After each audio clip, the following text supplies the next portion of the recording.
With Halloween quickly approaching, I thought I'd use this opportunity to take a look at a new game released on the Switch in one of my favorite series ever, Castlevania. I myself am a big fan of Castlevania. My first exposure to the series was Castlevania Bloodlines for the Genesis, but I didn't fall in love with the series until I eventually played the original Castlevania on a modified SNES Mini. I've been eyeing the Castlevania collection on the Switch for a while, but I saw that Versus Castlevania got released just a couple days ago, and I figured I'd try it to see if it was any good. At a glance, you may think this is just a port of the first Castlevania game for the NES, and you'd be half right. And by half right, of course, I mean they literally took out almost half of the time you have to complete each level. One of the best parts about Castlevania is exploring the castle and looking for secrets hidden behind blocks or just from standing in places.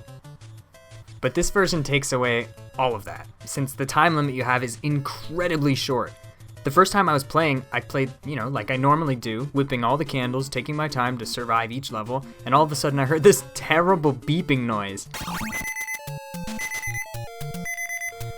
I thought it was my computer at first, but it turned out it was the timer telling me that I needed to hurry up. Heck, even if you go straight to the end of a level, you're still very pressed for time, at least in the first few stages. I barely made it through the second stage on time in this run. On the NES version, you get so much time that I'd be willing to bet that most people don't even know there is a time limit. On top of that, the damage that enemies deal to you is increased. At first, you might not notice, but once you get to stage 3, you definitely will.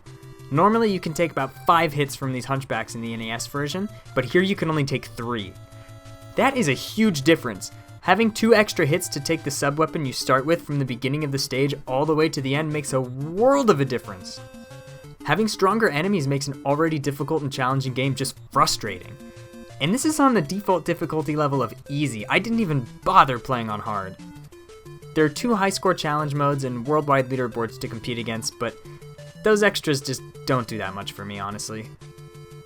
To be fair though, and to give credit where credit is due, the game does play exactly as it should, and it isn't claiming to be the NES version, but it is misleading that it doesn't tell you the differences between the arcade and NES version in the game's description on the eShop. It also does include a save state feature as well as a fully customizable controls, so it's at least got that going for it. If you want to play the original Castlevania on your Switch, go with the Castlevania collection instead. Unless you somehow don't think the NES version of Castlevania is difficult enough for you. In which case, by all means, get the Versus Arcade version. But for everyone else, with the Castlevania collection, you'll not only be getting the original NES version of Castlevania, but you're also getting a bunch of other amazing vintage Castlevania games. Heck, even if you're only buying it for the original Castlevania, think of it this way. You'll be paying for the extra time to explore in each stage. I'm Bofner, and I'll see you all next time!